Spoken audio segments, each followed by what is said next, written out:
All right, hey everybody. This should be my last video. I'm going to do, I believe it's 19-second derivatives, and we'll see where that gets me. So hopefully this will give me a good opportunity to touch on most of the patterns that you're likely to see when you do a second derivative. So there are certain things that come up again over and over, and I'd like to draw attention to some of those when I get the chance. Thankfully, most of these are pretty easy, but some are going to be a little bit more involved, particularly these at the end. This x to the x is going to need a little trick for it. And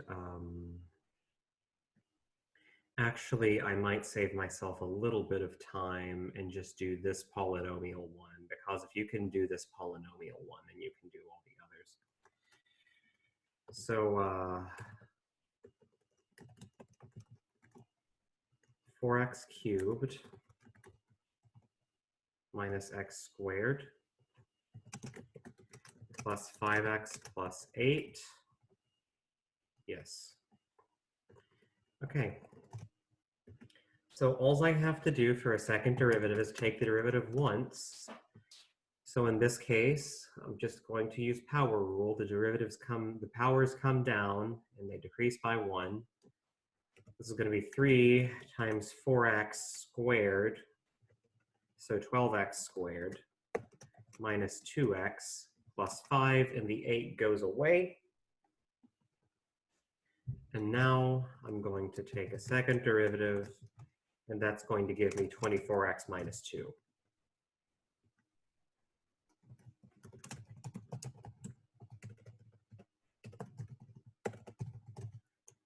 I am going to skip parts B through F because they are not really the sort of thing that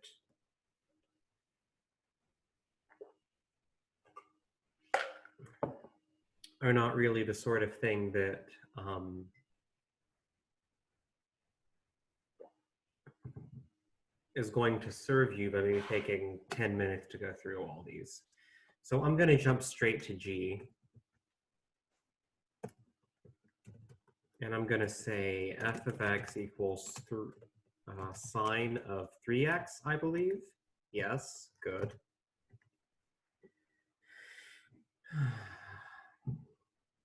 I take one derivative.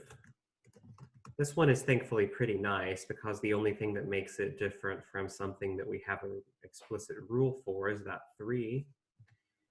This is going to turn into 3 cosine 3x. So cosine is derivative of sine, and 3 comes from chain rule.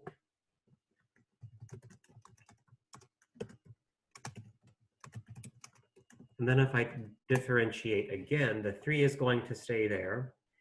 I'm going to get negative signs, so that's where the negative and the sine come from. And then the 3 is going to come out just like it did last time. So this turns out to be negative 9 sine of 3x. And that is my final answer. This one is likely to be a little bit worse. This is yuck. Cosine of x squared plus x plus 1. So, okay, this is going to be one of those patterns that I mentioned earlier. So if I were to just differentiate this once, then that would be sine of x squared plus x plus 1. But chain rule happens, I get a 2x plus 1 that comes out here. Now, if I want to take the second derivative, I have to differentiate this. And now, typically, whenever I have to do a chain rule, the next thing I'm going to have to do if I differentiate again is going to be a product rule. So here we go, f double prime of x equals, I'm going to leave the first one, or sorry, differentiate the first one, leave the second. So that's going to give me a negative cosine of that times 2x plus 1 times 2x plus 1 minus, or sorry, It's going to be plus, but it really will be just a minus. And then I'm going to leave the first one alone.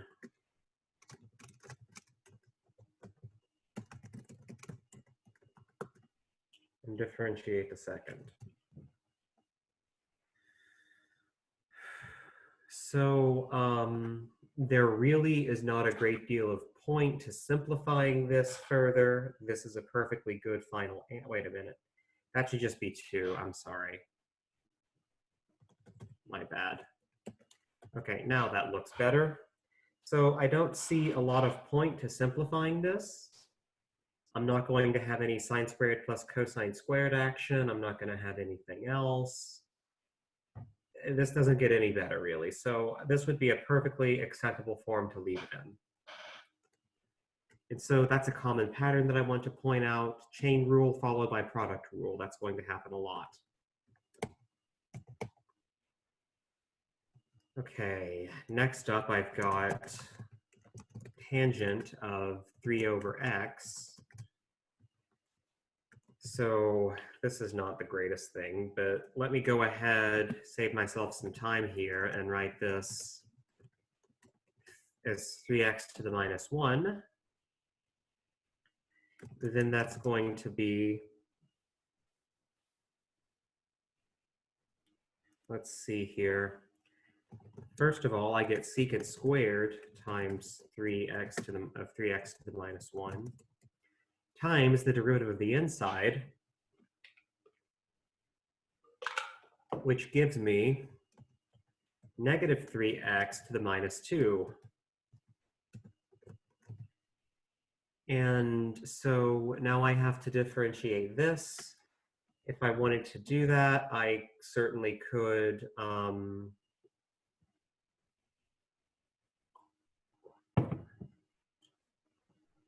put this in the bottom and make it a quotient rule, but I don't see what the point of that really would be.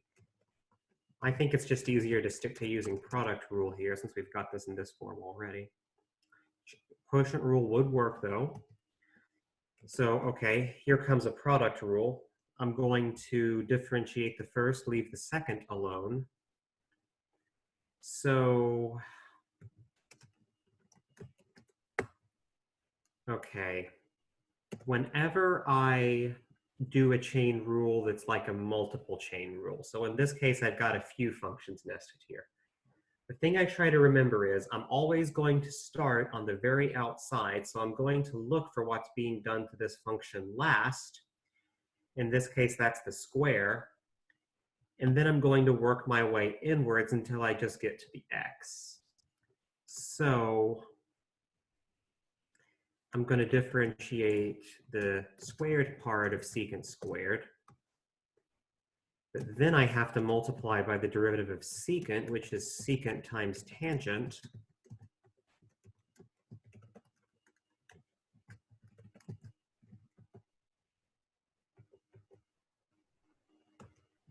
I'm getting, my eyes are swimming here. Okay, and then I have to multiply by the derivative of this 3x to the minus 1, which I know from before is my negative 3x to the minus 2. Whew. Okay, there's one of those done. That should do me, I think, right? And so now I can do the relatively easier part and take the derivative of the other one, which is going to mean I leave the secant squared alone, and multiply by, that looks like that's going to be 6x to the minus 3.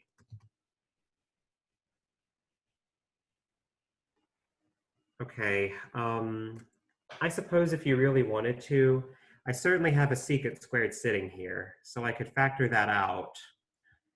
But I don't know what the use of that would be. That's just going to take a lot of time, certainly on a test.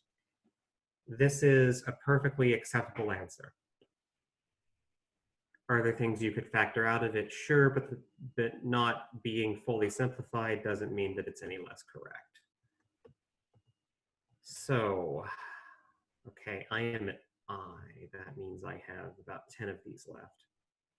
Thankfully, a few of these are going to get easy. So I just have to get through these last couple of trig derivatives. So, okay, that's from last video. Let me say sine to the fourth of 2x. Okay, so I take the derivative once. That's pretty easy. Remember, I differentiate the to the fourth part first. That's going to give me 4 sine cubed 2x. Then I multiply by derivative of sine, which is cosine. Then I multiply by derivative of 2x, sorry, which is 2.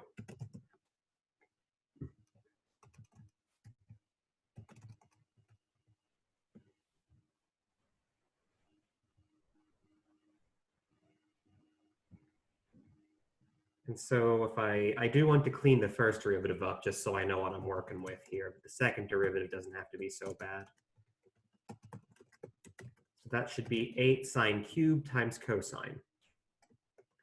And now I did a chain rule, so I'm going to have to do a product rule next. So I can pretty much just leave the 8 where it is. And then I'm going to differentiate the first one. So that's my sine cubed. That's going to give me 3 sine squared 2x times cosine 2x times 2. That goes the same as it did. And then I have a cosine of 2x sitting outside plus 8. So now I'm leaving the, actually, let me talk about this 8 here. So this 8 is going to be outside the whole derivative. So this might be a situation that calls for using brackets, which I never use, but that's kind of okay. Okay, so now I'm going to leave the sine cubed alone and differentiate the 2x part, or sorry, the cosine 2x part, which gives me negative sine of 2x times the derivative of 2x, which is 2.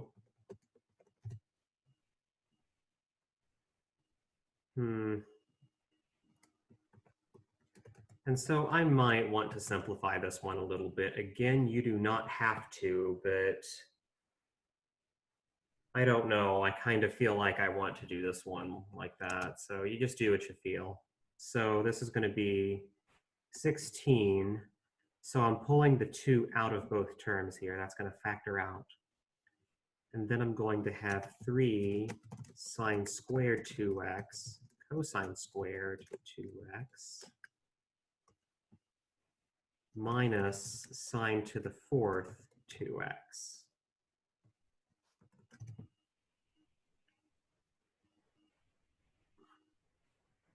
And so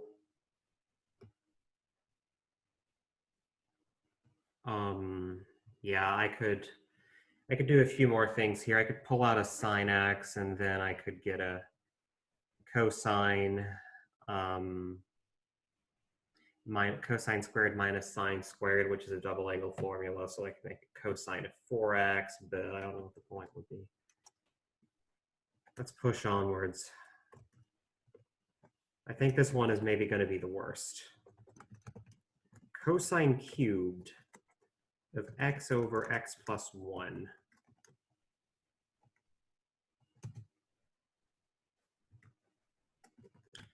Let's do it once. 3 is what's being done last to the cosine here, so that's going to be 3 cosine squared of x over x plus 1 times negative sine of x over x plus 1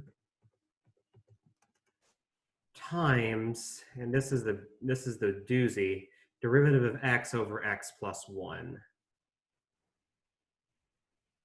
So I might do this beforehand, or maybe scratch work it and say derivative of that. I'm going to cheat a little bit and say that's the derivative of 1 minus 1 over x plus 1, which tells me I believe that that's going to be 2 over, or sorry, 1 over x plus 1 squared.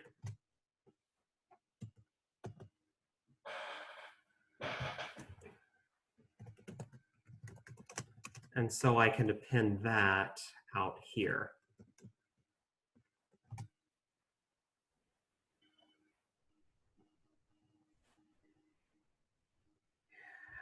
And now it's as I feared.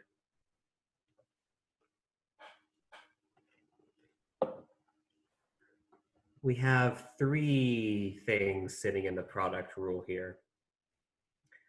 There's a couple of ways you could handle this. You could say, I'm going to treat these second 2 guys or these first 2 guys, either one, as one part of product rule. So I leave this alone and differentiate that, and then I leave that alone and differentiate this. And then when I have to differentiate the doublet here, the thing that has 2 things in it, I'm going to have to use product rule again. Or you can do what I prefer, which is equivalent, which is to say, I'm going to differentiate this and leave these 2 alone, plus I'm going to differentiate this one in the middle and leave the other 2 alone, plus I'm going to differentiate the last one and leave the first 2 alone. So each term gets one of these product things gets differentiated.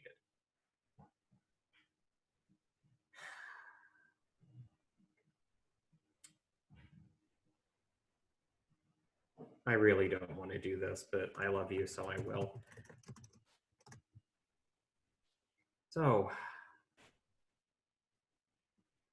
I'm going to have to make some new lines for this, I think.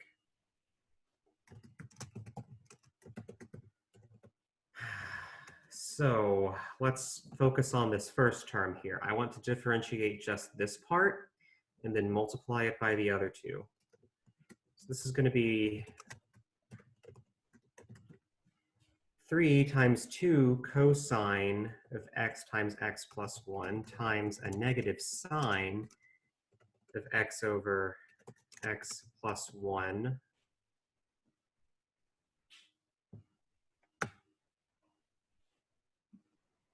I'm making sure I have all my parentheses in order here. Times 1 over x plus 1 squared. Okay, and that is just to differentiate this part. I still have to append the rest of this. So that's going to be sine x over x plus 1 times 1 over x plus 1 squared. And somehow I got ahead of myself here. Plus, incredibly, that is 1/3 of the work we need to do in this example. Let me put some dots here just to show you that we're not done. And then I'm going to go to the next line and say plus. Thankfully, I think that's the worst of it because I can differentiate this now. So, I'm going to write the cosine part here. And then I'm going to differentiate negative sine, which gives me negative cosine of x over x plus 1. And that's going to give me also the derivative of what the inside was, which is 1 over x plus 1 squared. And then the 1 over x plus 1 squared comes out of it the same. That is 2/3 of the work I have to do. My computer does not like being forced to do so many Zoom meetings. And now let's just do the last one. This should be the easiest, so I have to just differentiate this fraction here sitting at the end. But before I get to that, I have to type all the other stuff that comes before it. So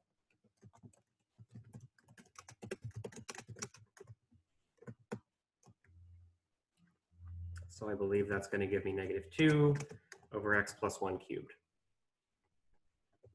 And that one's easy. Yuck. Okay. This whole thing is my derivative, my second derivative.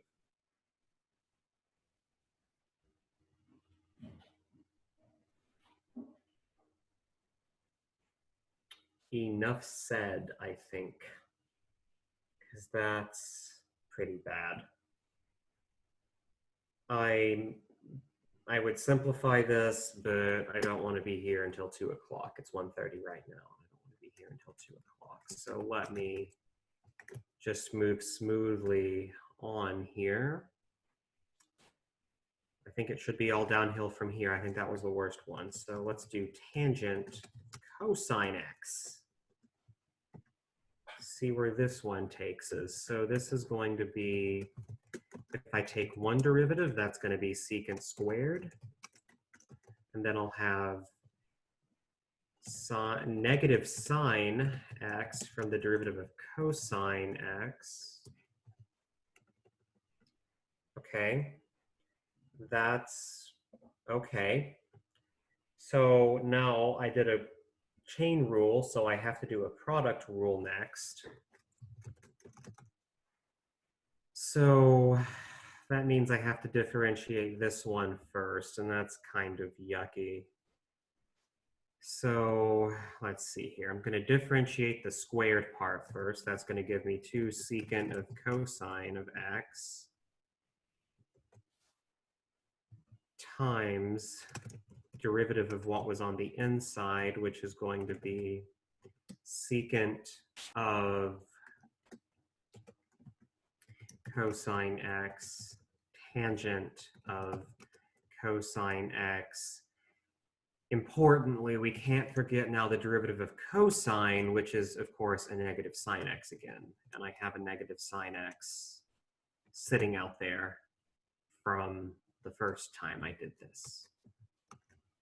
Okay, that was the bad one. Now all we have to do is say secant squared cosine x times negative cosine x, and we're done.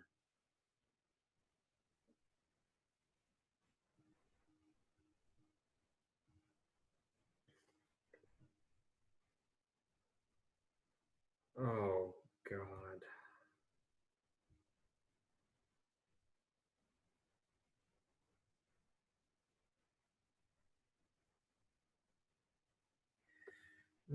These are just bad. And what's worse is these functions don't mean anything. You're never going to take the tangent of a cosine. That doesn't make any sense. The units don't line up. You can't take the tangent of, you take the tangent of angles. Tangent of arc cosine would make sense, but sorry. That's the trig stuff over, which thankfully is the worst of it, I believe. So now we just have 7 exponential integrals to do, and these will be a little bit nicer. So it's all downhill from here, except for that bit at the end. E to the 3x minus 4, that's not going to be so bad. We're back to easy ones again. So the derivative of e to the x is the easiest derivative ever. You just don't do anything. And then you have to use chain rule, though, and that's going to make you multiply by the derivative of 3x minus 4, which is a 3.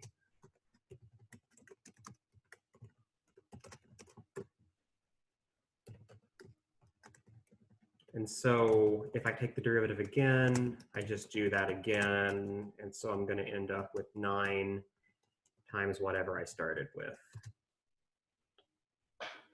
So hopefully that is satisfactory. Let's see here. Next up. Uh-oh, I need to be real careful here. F of x equals e to the sine x. Got my equal sign. And so just as before, wait a second, hold on. I have to write derivative before I take the derivative. Equals e to the sine of x. That's the easy part. But now chain rule comes in, and I have to multiply by the derivative of sine, which is cosine. So that's one derivative. Let's take another. That's going to be e to the sine of x times cosine x. That's me differentiating the first guy and leaving the second guy alone. So, and that's going to be times the cosine x from the first one. And then I don't know what I'm doing here. I need to differentiate the second guy, so that's going to be this one. You could simplify this. You could factor the e to the sine x out. I really don't care enough to do that. Oh, and this is going to have, no, it's not. No, it's not. That's all good. Okay, cool.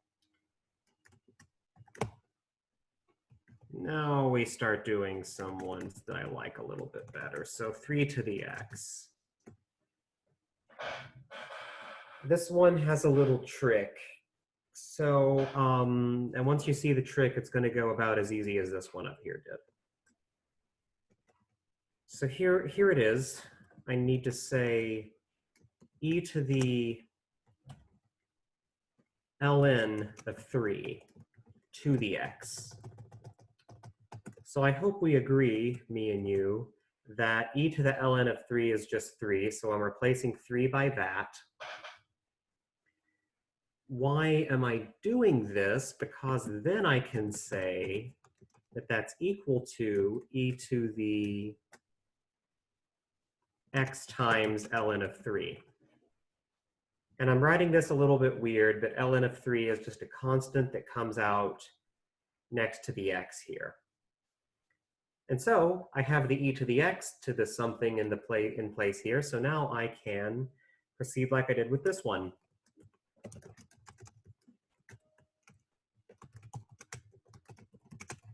I take one derivative, ln of 3 comes out. I put my derivative sign in 2. I take two derivatives.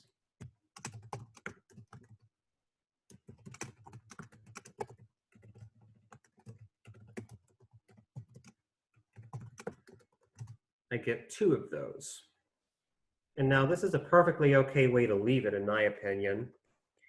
But if you do want to simplify it, you can take this back the other way and say that this sitting here, remember, was just 3 to the x. And then I have ln of 3 quantity squared out here. And there you go. All right, next one is similar. It's just going to be a little bit worse. 5 to the square root of x.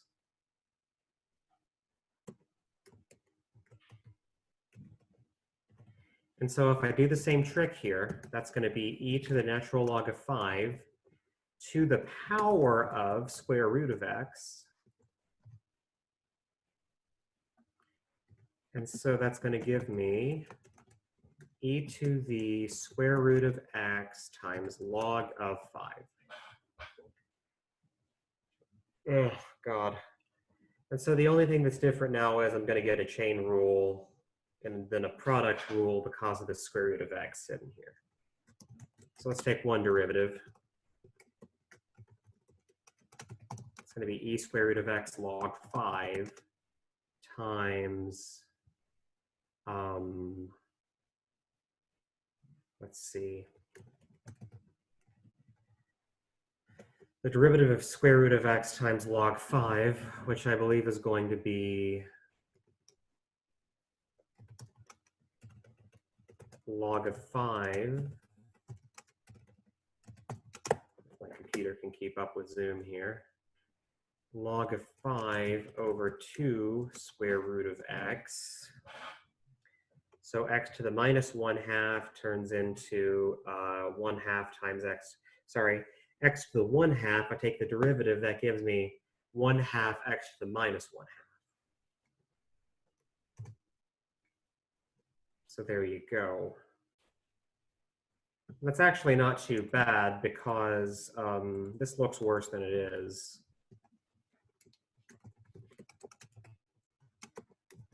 There's that. And then the second part is really just, I prefer to think of this as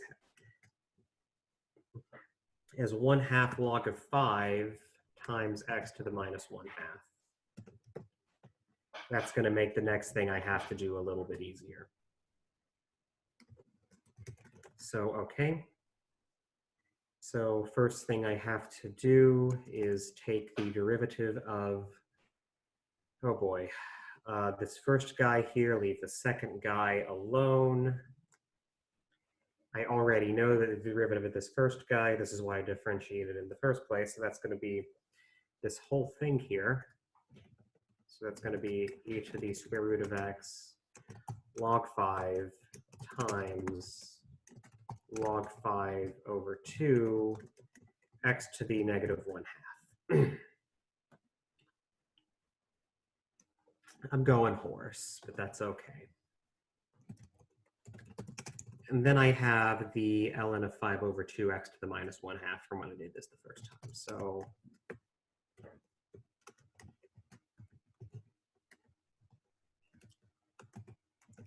plus, now I have to take the derivative of this second guy, leave the first guy alone.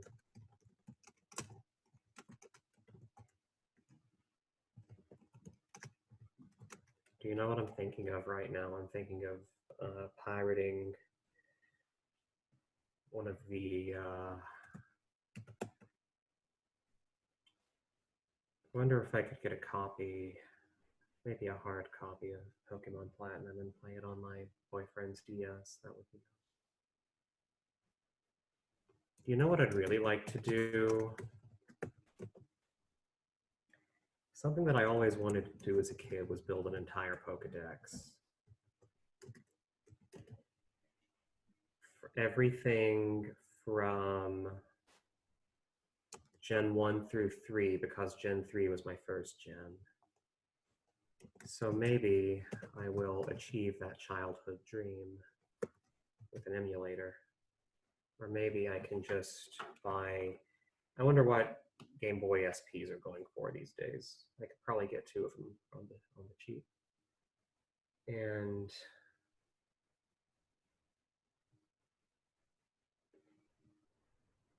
that would be a very good anxiety activity. Okay, that's kind of terrible. So let's see what I wound up here with. I took the derivative of this and I got that. That shouldn't be too terrifying. This is also f double prime of x. I'm getting real tired here of calculus.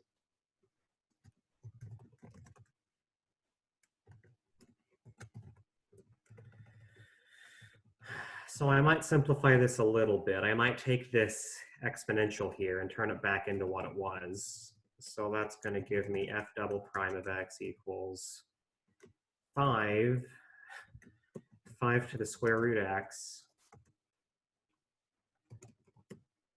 times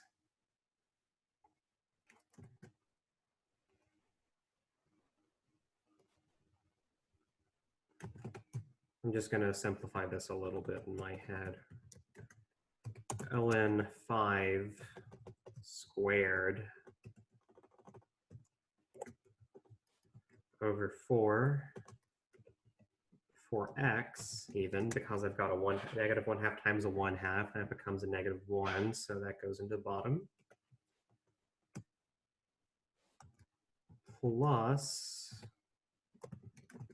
ln 5, sorry, that's actually going to be a minus, I think, right? Because that's got a minus sign in it. ln of 5 over 4, x to the 3/2.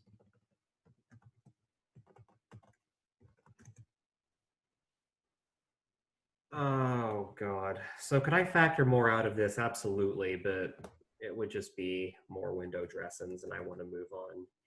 So there you go. Okay. Sure. This might be the easiest one yet. e to the minus x. I take the derivative, I get negative e to the minus x. The minus being, of course, from chain rule. I take two derivatives, and now I get two minus signs, which cancel, and I get e to the minus x again. So the second derivative is, in fact, itself. That's nice. Okay. Now let's talk about these guys.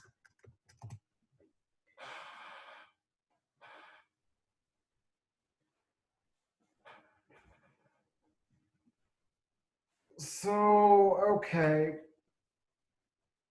First thing I want to say here is that these do not correspond to any of the rules that you've used before. You have to do something a little bit different for this. Why is that? Because this does not fit into either the power rule, which has a constant exponent and a variable base, so like x to the 3, or the exponential rules we've been doing, which have a constant base and a variable exponent. So 3 to the x, for instance. This is x to the x. They're both variables. So neither one of them is going to work. And in fact, what I need to do here is a little trick that's going to be helpful.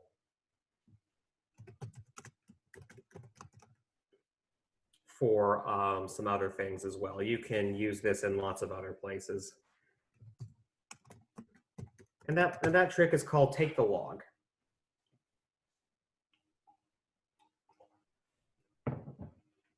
I could have used this for a lot of other guys. I could have used it for this one. I could have used it for this one. You can even get away with using it instead of like quotient rule or product rule, because logs turn quotients and products into differences and sums, and it makes your life a lot easier. So look up logarithmic differentiation if you're interested in this.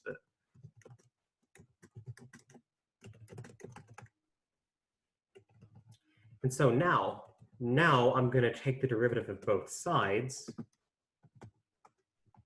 noting that this becomes x times log of x because the power comes down because it's inside a log now. Wonder if you can get Wii's to emulate hardware from other games. That would be cool. I wonder what games I'd like to play. Okay, now I'm going to take the derivative of both sides of this guy. That's going to be f prime of x over f of x on this side. And then I claim this is going to be log of x. So I differentiate this is 1 times log of x to be clear. So I'm differentiating the x. And then I differentiate the log. So that's going to be x times 1 over x, which gives me log of x plus 1. And so now I multiply here, and I get f prime of x equals f of x times log x plus 1, which gives me x to the x times log x plus 1. So there's one derivative. And this is really what I have to do. I do not know of an easier way to do this. This is the easiest way that I know. Let me take a second derivative here. This is going to be a product rule. One of the things of which I have to take the derivative is this, but I just took the derivative of it, right? That's what happens when x's appear in exponents. You get the same thing twice. It saves you some work. So x to the x times log x plus 1, that's the derivative of this x to the x. And then that's times log x plus 1. And then I have plus, and then I just have to take the derivative of that. So that's x to the x times 1 over x.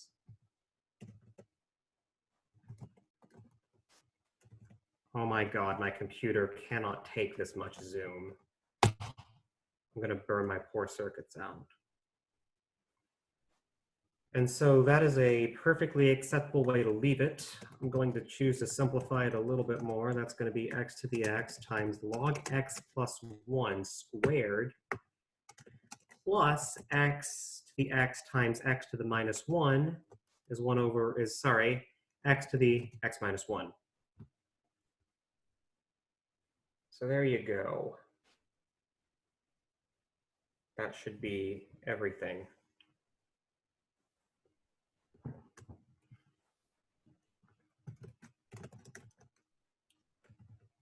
And that is, I believe, your second derivative there.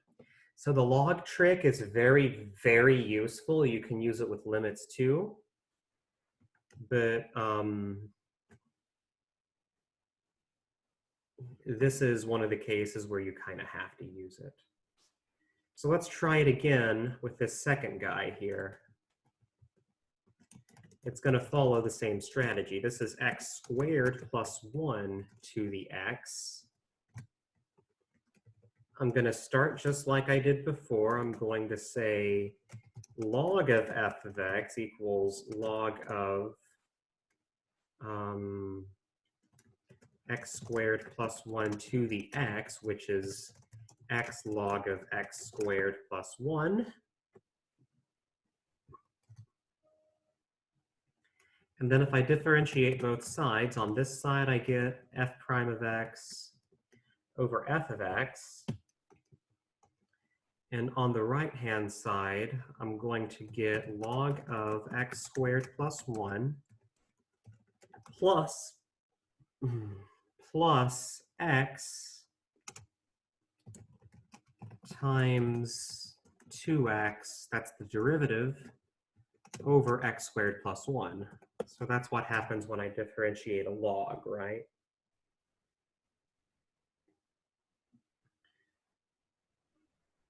Oh, Jesus. Okay, almost done, Sasha. Let me actually write this a little bit more concisely.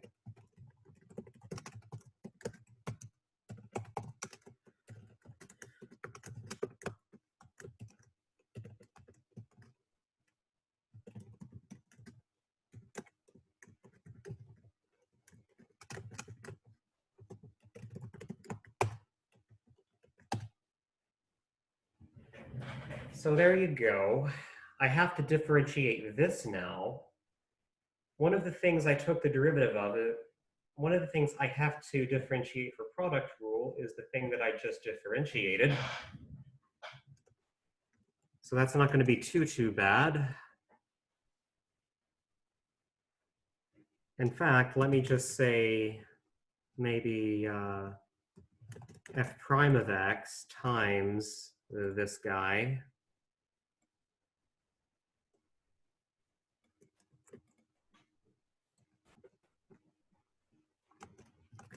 plus f of x times the derivative of that guy. So that's going to be my 2x over x squared plus 1 plus, oh God, okay, let's use quotient rule. Top always comes first, so that'll be 4x times x squared plus 1 minus 2x squared times 2x over x squared plus 1 squared.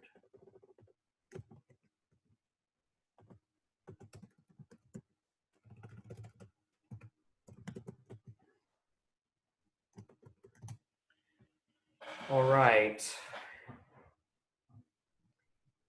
Honestly, I think you could just leave this like this. I'm not sure